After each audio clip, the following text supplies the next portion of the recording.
The last video dived deep into Arnold's training and made me realize how much of an animal this man was.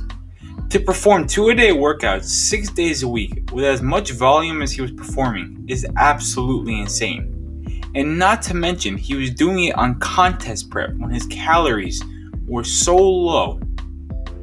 Nobody today would even think about doing half of that, and I'm not saying they're wrong for that, but I'm simply stating a fact. With all that training, Arnold had to eat, and not just eat, but eat like a horse. So in today's video, we are going to be going over Arnold's off-season diet. To start with, breakfast consisted of 6 scrambled eggs or boiled eggs with a bit of butter, a cup of oatmeal, and a tablespoon of honey, a cup of orange juice, and a cup of low-fat milk.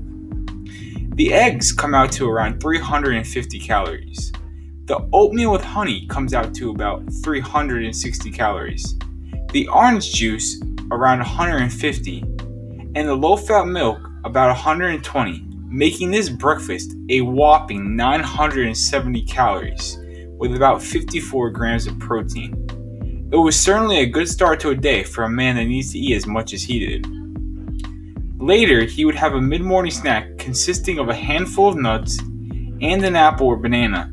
Depending on what handful was to Arnold, I would estimate the nuts at around 250 calories, and the banana or apple at about 80, making this mid-morning snack a hearty 330 calories.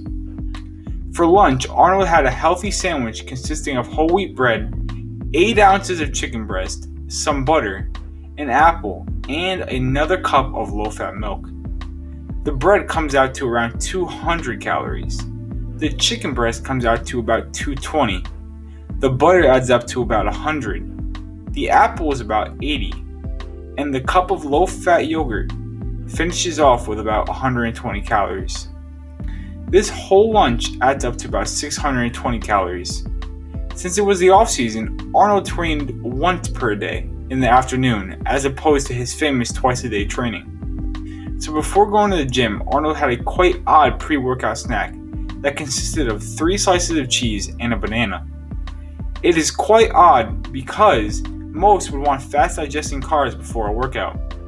But hey, you can't argue with what worked for Arnold. Anyway, the 3 slices of cheese comes out to about 240 calories, and the banana about 100. Following the workout, Arnold would make a shake consisting of milk protein, egg protein powder, and 12 ounces of low-fat milk. The milk protein is around 150 calories, the egg protein around 100, and the 12 ounces of low-fat milk around 160, making his post-workout shake about 410 calories. Later on for dinner, Arnold will consume an 8-ounce T-bone steak, a large baked potato, a side salad with a tablespoon of dressing, and a cup of mixed vegetables. Arnold made sure to make up for his lack of vegetables during the day at dinner. Anyway, the 8-ounce T-bone steak comes out to around 560 calories. The large baked potato about 180. The mixed salad with dressing about 100. And the mixed vegetables about 80 calories, making dinner a very hearty 920 calories. A few hours later, if Arnold still had an appetite, he would eat a cup of low-fat cottage cheese as a late-night snack. Not very appetizing, I know. In total, Arnold consumed about 3,900 calories, which is actually a quite reasonable amount for a pro bodybuilder in the off-season. Now, we see too many bodybuilders pushing their food way too high and often suffering problems like bloating and digestive issues because of it. But Arnold just slightly increased his food from in-season to off-season, making cutting for a show a much easier process. Although Arnold's diet and training may seem vastly different from the bodybuilders of today, I still think that we can extrapolate some great examples from him, like his food choices. Arnold ate mostly whole foods, whereas many bodybuilders today consume mostly highly processed foods, which definitely contributes to digestion issues. When calories are equal, whole food will always be better than processed food, as it will keep you fuller longer and not cause gut issues.